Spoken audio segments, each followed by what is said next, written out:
Australia is really as corrupt as the US. It's even worse. You are prosecuting and arresting your own veteran who did a phenomenally brave act specifically because America said so. It's so bad.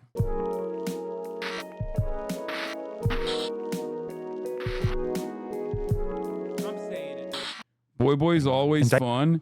Yeah, I went through this because I thought this was the one I appeared in, but I don't think it's the one I appeared in.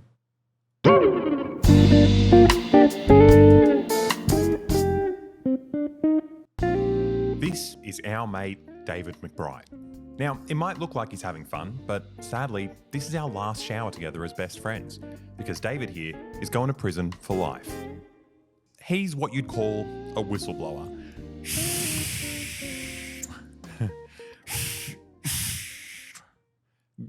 I like his new haircut. He looks handsome. You all know what a whistle sounds like. Now, he's a soldier who served in Afghanistan who realised that Aussie soldiers were committing some of the most heinous war crimes imaginable and his superiors were covering it up.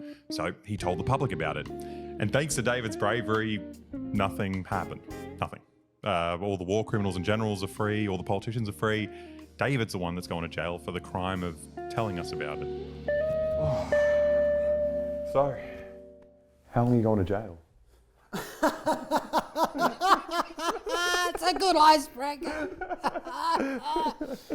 Yeah, well, I don't know. It could be the rest of my life. So that brings things into a sharp focus, because you kind of think this could be the last time I go to Bondi Beach, last time I watch a movie, last time I play PlayStation. You want to come up? Oh. If I go inside, I want to. Oh yeah, I saw this. I saw Mr. Mauled. It sucks that pay part of their college tuition sounds like one of the most empty statements ever. Did he make $50,000 or $20,000? I paid off my student loans with the earnings from my Hassan the Hun Clips channel. Stay mad. Dude, they're literally getting mad at people making... Dude, I love when... And it's not even one guy. There's like many others, right? And they're so butthurt. Thanks for posting my W, Mr. Divorcelli. Can you give a dollar amount? It's like, bro, I didn't find him. He found me. He came up to me and said, oh, I paid off my tuition with the earnings that I got. That's so funny, dude. That's so funny. Ask how much his child support you help him pay. Dude, I pay all of it.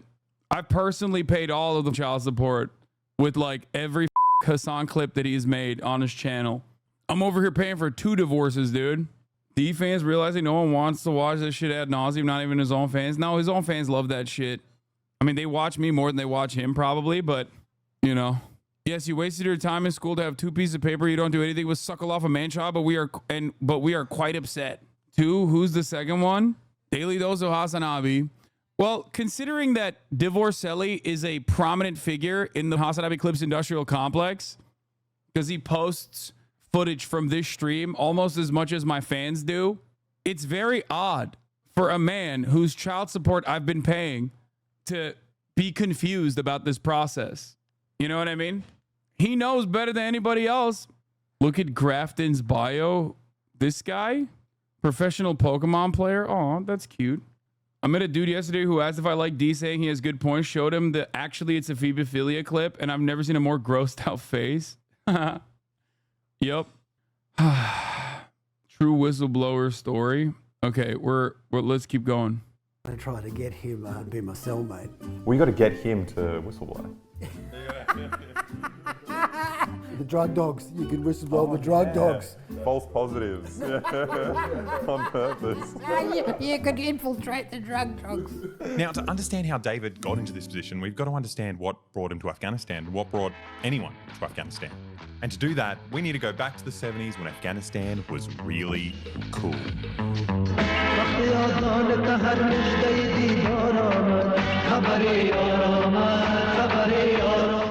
The only issue with Afghanistan was that it was a socialist country aligned with the Soviet Union, so the CIA took it upon themselves to turn the country upside down.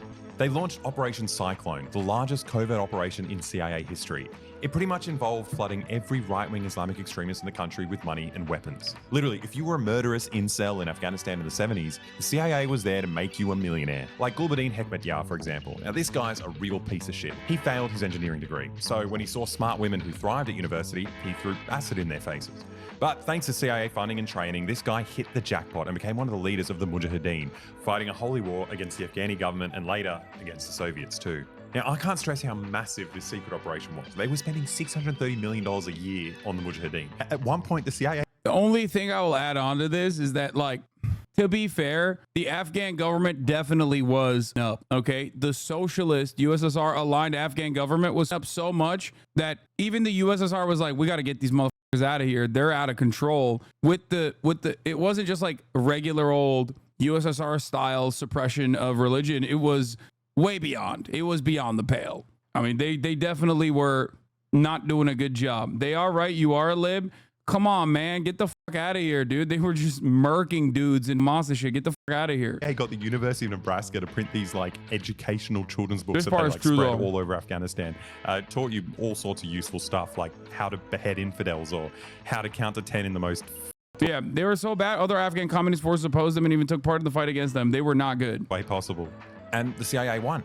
For a period, the Soviets intervened to prop up their ally, but that eventually bankrupted them and they withdrew, and a few years later, the Afghani government fell to the Mujahideen. Women could no longer go to school. The country descended into a 20-year civil war to decide which group of CIA-funded right-wing fundamentalist arseholes would run the country.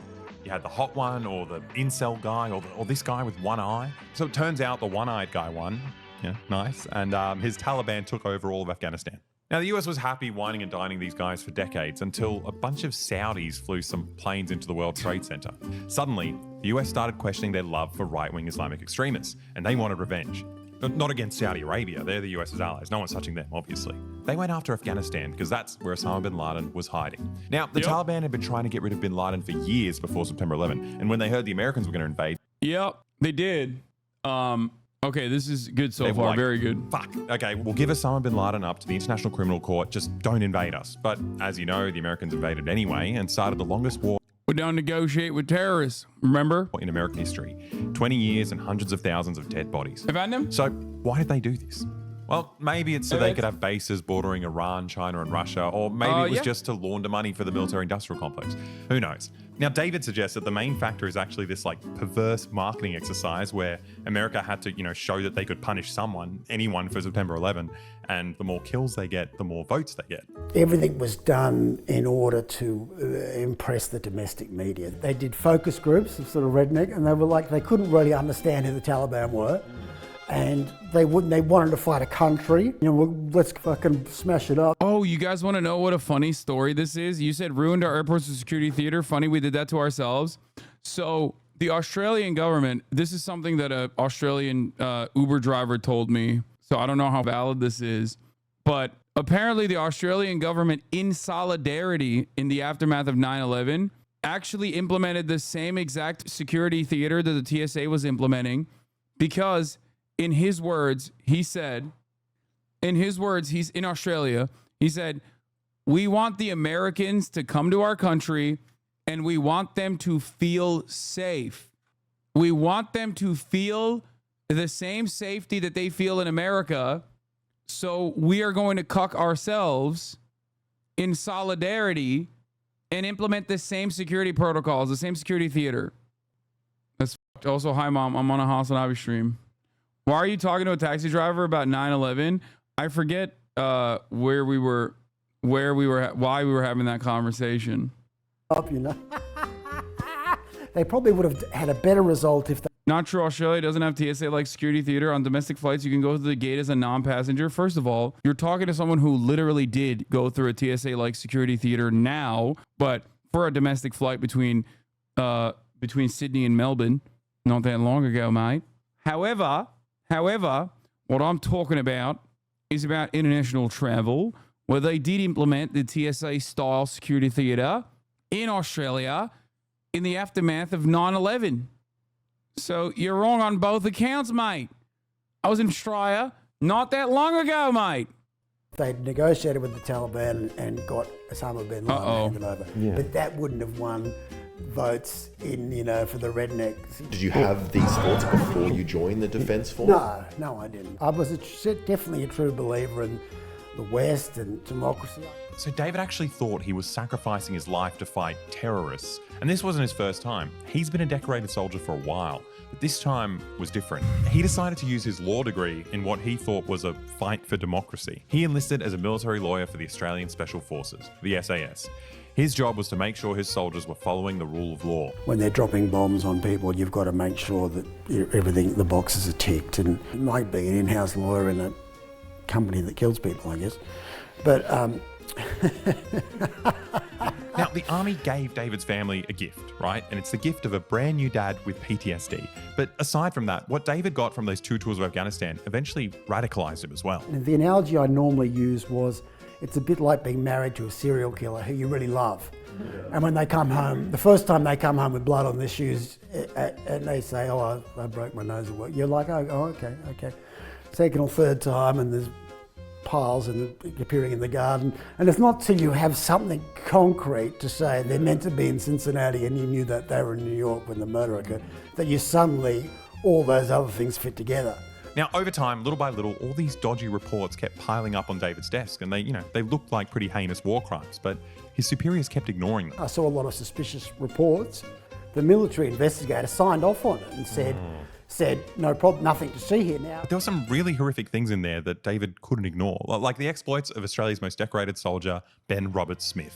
Back in 2006, in Ben Roberts-Smith's sort of first major medal, he'd shot like a 10-year-old boy unarmed, and other SAS people said, what are you doing? And they were meant to be hidden away in a silent, unseen overwatch. And he gave his position away by killing this guy that the other SAS soldiers said was just a shepherd boy minding his own business. And then other people came out, probably villagers of the town, and they shot all them as well. And he got a medal for it. And when the Defence Force gave him a medal, they said, they turned the one shepherd boy into a Taliban militia force trying to outflank the SAS position. Now, that Ben Roberts-Smith didn't write that. The Defence Department wrote that. Right, to cover because to make him the hero, because they wanted to sell the war. Good-looking guy. He was good in a press conference. Now, to properly understand why these cover-ups were happening, we've got to understand what was going on the ground in Afghanistan when David joined in 2012. Osama bin Laden was dead, and so was their whole reason for being in Afghanistan, right? The army had no strategic goal, and everything they tried to do seemed impossible. Like, every person they killed was replaced by 3 more Afghanis who were rightfully furious that this foreign invader murdered their family. And if you weren't joining the Taliban resistance, you were at the mercy of the local warlords we put in power, who were pretty much similar to the Taliban, except they had the added bonus of also being pedophiles, but they were on our side, so who cares, right? The important thing is the military knew the war was unwinnable. I knew something was up when we kept on saying, we'll win the war next year. But we said that the year before. And they were saying that because that's what the politicians wanted to hear. They wanted to hear, and everyone got promoted, and you put up PowerPoints saying, we're just on the cusp of victory. They had a plan, but it wasn't really to win the war. It was to win the... By the way, for those of you who don't know,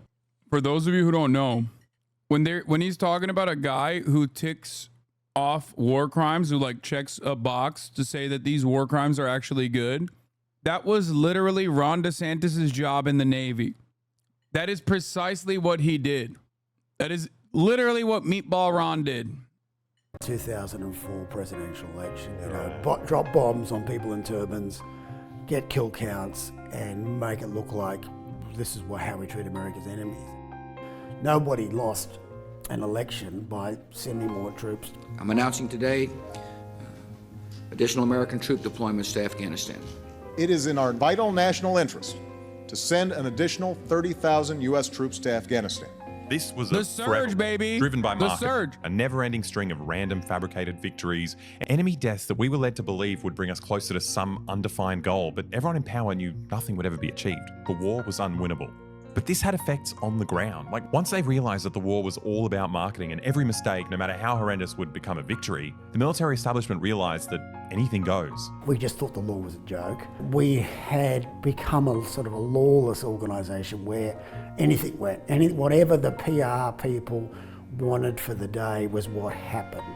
Now, there was one law we never broke, though. And it's the law that says Uncle Sam is always right. You see, to understand Australia's role in the war in Afghanistan, you have to understand that September 11th didn't happen in Sydney. Well, I mean, it did happen. It happened right after the 10th, but it was just another day here, right? We were only in Afghanistan because we like to follow the Americans when they invade other countries. The Chief of the Defence Force even said it. We are only in Afghanistan to make the Americans happy. Anything the Americans wanted us to do, we did. With an almost shameless excitement without really thinking about whether we could do it. As you might know from our Pine Gap video, we once had a leader that stood up to the Americans and the Americans removed him from power. Since then, every Aussie government has tried their best to prove that they're a trustworthy lackey in America's empire. And Afghanistan was our time to shine. Now, the Americans had a problem, right? They needed higher kill counts for their domestic audience, but their special forces were already under a bit of scrutiny for war crimes. But their little Aussie lapdogs were much less relevant. No one cares what we get up to in Afghanistan. And even if they did catch us talking about our heinous war crimes, no one could really understand our stupid accents anyway. So the Americans delegated their dodgiest killings to us through something called JPEL, Joint Priority Effects List. Now, this list was full of kill capture targets, but we decided to read them just as kill targets because it's much, much easier than capturing someone. And sometimes you've got to kill a bunch of extra people on top of that because, you know, you're bored. Now, the Aussies got so good at these missions that we took over the territory given to the Dutch and the British and the Canadian forces who were hesitant to do the things that needed to be done because it would be politically damaging if their people found out what they were doing. But we didn't give a shit. We just wanted to impress the Americans, so we became their most loyal executioners.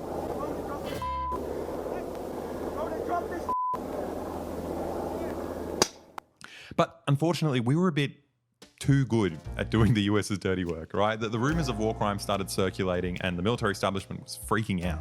They did know about Roberts, man. The complaints finally got through and they said, fuck, this is an issue. We can't have our star player go down. Not only they cared so much about him, but all the people that have been shaking his hand and the Governor General pinning medals on him, and it's going to be huge.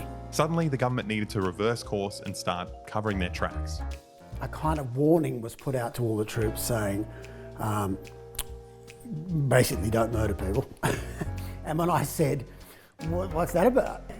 So the government was suddenly like really serious about war crimes, but obviously they're not going to go after the decorated war criminals whose crimes they spent a decade covering up. No, what they needed was a sacrificial lamb. A fresh, brand new soldier that could be made an example of to show that the Australian leadership cares about war crimes. And it was David's job to prosecute him. What they tried to do is get scapegoats in order to make sure that no one looked too closely at him. I wasn't prepared to let a soldier get sacrificed, thrown under a bus, just because what the minister needed was a bad guy. They've got drone footage of all this. Yeah, and if they wanted to actually put people on trial, they'd use the drone footage. And they don't want to use the drone footage because the drone footage, A, the Americans don't want them to, but secondly, that shows that they must have known at the time. Yeah. After all this time chasing up war crimes reports only to get constantly pushed back by his superiors, now they suddenly wanted him to punish a man he thought was innocent. And this was the final straw. David decided to start photocopying all the dodgy reports, all the proof of war crimes he could get a hold of, and all the evidence of this big cover-up, and leak it to a journalist at the prestigious state broadcaster, a guy called Dan Oakes from the ABC. Now, David was risking his life leaking this, and what the ABC ended up doing with it was unfortunate, right? Like, instead of a story of like corruption at the highest levels of government, they turned it into like a cultural issue.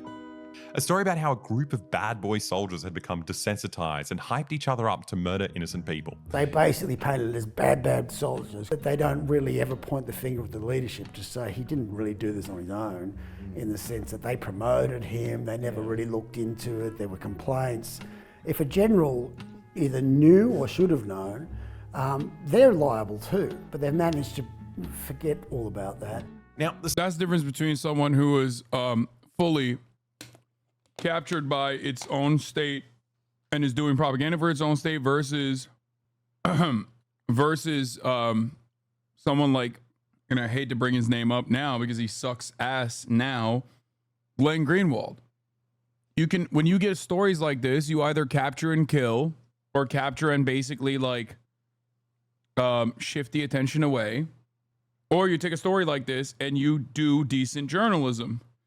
Doing real journalism on a story like this requires bravery and requires you to basically give up on potentially having dreams of a higher position of power in media. But sometimes that can cause a lot of resentment in your eyes, especially when you see the way that the American media is glazed up as though they are doing heroic jobs in the Trump era. All the while, you've been completely, you've become a pariah, basically. And then you end up listening to the Red Scare podcast too much, and you become this weird right-wing delusional weirdo. Even though Glenn is, I suspect, probably pretty decent on the issue of Palestine, as he has consistently been. Don't ask him about contemporary American politics. But this does not, of course, take away from all the good work that he did do. The soldiers committing these crimes were psychopaths, right? The ABC's not wrong, but they completely ignored David's documents about all the powerful people who enabled it and covered it up. It's letting the leadership off the hook, right? And either way, there's no like legal or ethical way to invade and terrorize an innocent country. Like what we did to the people of Afghanistan is a senseless crime in itself, and no one was prosecuted for it. There's far too much emphasis on war crime, you know. It's 200,000 Afghan dead and then giving the place back to Taliban. I mean, no one's lost their job over that. Why that's not considered a war crime. The biggest crimes were committed by the leaders. But unfortunately, the ABC went for the path of least resistance, right? They published a war crime story, which felt like a victory for the anti-war left, but they also exonerated all the leaders, which, you know, should have been a victory for the government. But the government didn't care how lightly the ABC tread, right? They collaborated with a whistleblower and they needed to be punished. So the government did what any democracy does in this situation. And there's a raid happening right here at the ABC right now, just 100 metres or so that way. They sent in the federal police to raid the national broadcaster and all these journalists' homes. And everyone was terrified. Once the federal agents walked out of the building, even the news reporter who was meant to be covering it sounded like a 12-year-old trying to make small talk with his girlfriend's dad. Was there anything wrong there? Now, David was hiding in Spain long before the ABC published their story. He's on the run from the most powerful people in the world and he's obviously scared. But David told us that the most painful part about being a whistleblower is knowing you have to leave your loved ones behind. He had to watch his daughters grow up from the other side of the world. Eventually, he gave up on hiding, and he did something I've only ever seen someone do in an Arnold Schwarzenegger movie. He flew back to Australia, risked life imprisonment by a corrupt government just so he could spend one night at a daddy-daughter dance. She kept saying, there's a father-daughter dance later in the year, and I'd be like, if I come home, I'll get arrested, and if I get arrested, I'll probably be in jail a long time.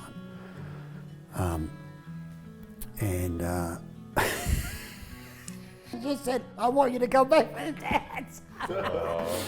and I could tell when I spoke to her, I could tell it was just silent. And I could just tell she was silently crying on the end of the phone, and I was like, oh, no father can handle it. So, David came back to Australia. You never really knew. I didn't know that was the reason why he came back. That's so sad. Just how terribly What a gross injustice, dude. Now, this moment didn't last very long. David was arrested and put on trial for leaking classified information. But it wasn't a normal trial where, you know, you can defend yourself, right? It was the other kind of trial where the judge turns to you and says, sorry, mate, the Americans said the evidence you're using for your defense isn't actually allowed for national security reasons. So we've decided you have to defend yourself with zero evidence. The government was given authority to bundle up evidence and run out the back door with it. Makes it impossible for us realistically to go to trial. I'm not giving up hope. He's done the right thing. I've said that from the beginning. Truth and justice will prevail, and I'm incredibly proud of him, as are his two girls. So yeah, obviously since he can't defend himself, he's going to jail, which sets an insane precedent here in Australia. Like it's the death of whistleblower laws, right? This ruling means that if you have information that your boss is committing a crime and you leak that information, then you're the criminal. The judge ruled to say there are no exceptions. If you're in the military and the orders are don't release information, it doesn't matter whether the chief of the Defence Force is selling secrets to our enemies or a pedophile ring or war crimes. We didn't even get to the facts. He just said there are no exceptions. Now, all this time, the ABC was scared silent. They never once mentioned David McBride since they got raided back in 2019, and David's legal team started to get a bit suspicious. When they asked the ABC for evidence to help his case, they refused to cooperate, which was confusing. But suddenly, it all made sense, right? A few weeks before he's sentenced to, prison, the ABC finally pipes up to release a hit piece on him. Australia's premier journalism program, Four Corners, was faced with this bombshell story of government cover-ups, war crimes, and the brutal erosion of our democratic freedoms. But instead, they decided to run this documentary suggesting that David McBride isn't a real whistleblower and he doesn't deserve your attention. They made absurd claims that he actually wanted to cover up war crimes himself, and he somehow leaked all these incriminating documents by accident.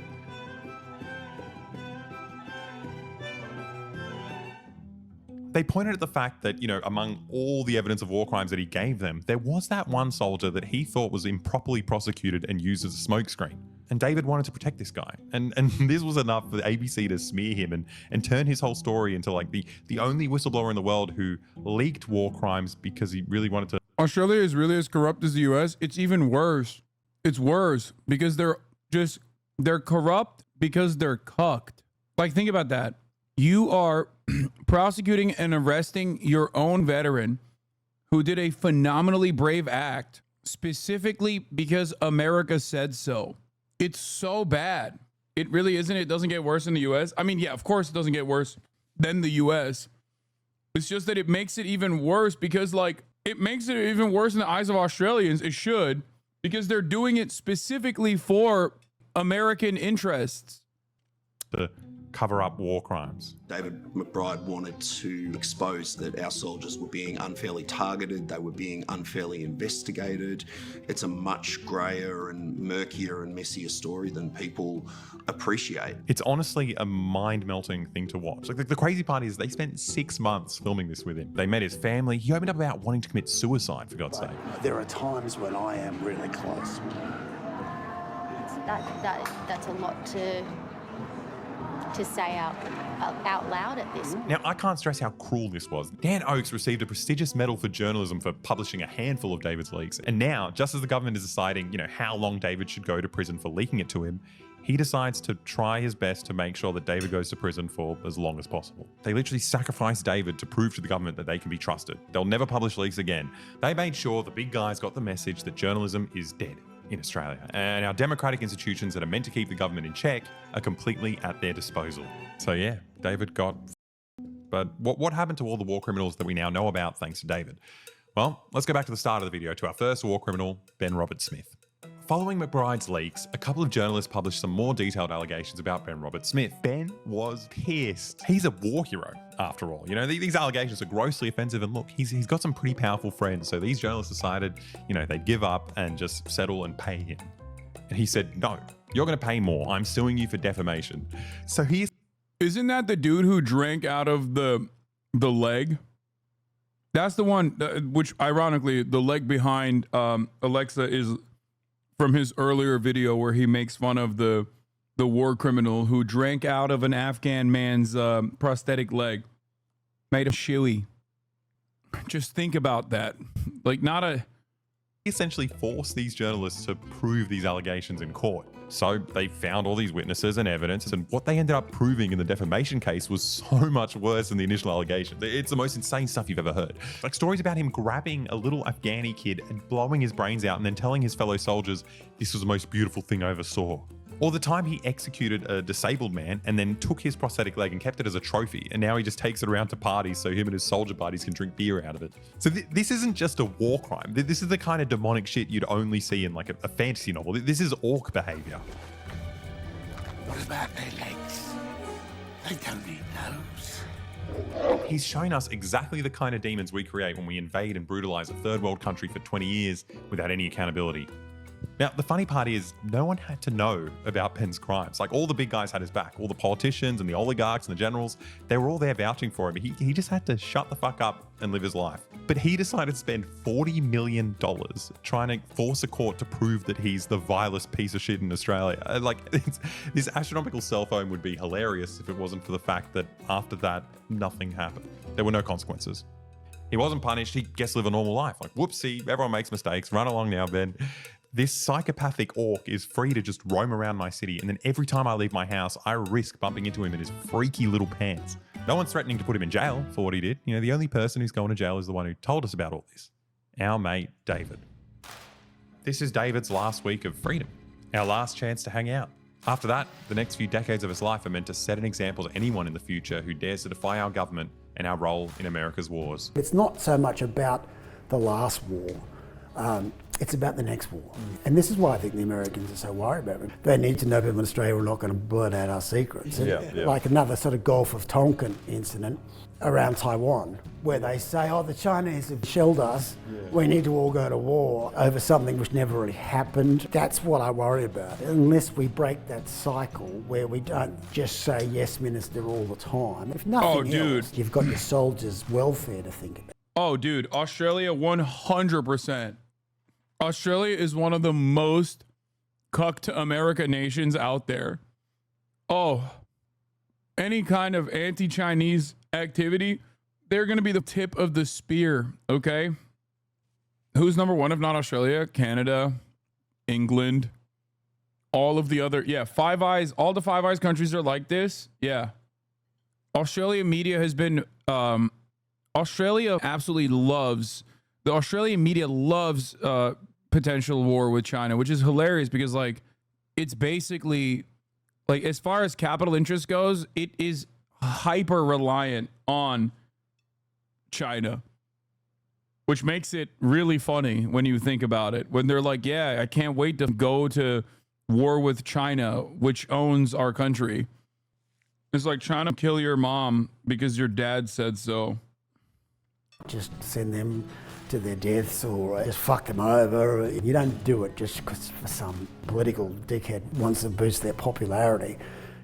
So if you care about any of this, right, go to David's GoFundMe and chip in to his legal fund. With your help, he'll have the money to keep appealing his sentence, and maybe we can make his life a little less brutal. Also, we can show the government that people care about this, right? Maybe we could show a future whistleblower that people are going to have their back if they decide to do the right thing and tell us when the government's breaking the law. Also, if you want to keep supporting videos like this, please go to our Patreon. The link's in the description. It's just $5 a month and you get a full-length exclusive video every month. Thanks so much, guys. I hope you enjoyed it. Do it. Phenomenal video. An absolute banger. My goats. Can you link the GoFundMe? Here. Oh, shit. It's already raised $233,000. I served my country. I did my job. Now they want to jail me for it. David McBride Legal Fund. It's already at $233. $233,000. Dollary dues, mate. The Defense Department and the Commonwealth have had unlimited resources to prosecute David McBride for the past 4 years and has been bled dry trying to defend himself. XD have been at his side for 2 years on a low bono basis, battling through a minefield of security restraints and multiple pre-trial issues and hearings. With the trial now inevitable, we have engaged our team of barristers. Yeah, XD is I think the name of the legal, I don't think they're saying like XD RAR, like as a joke.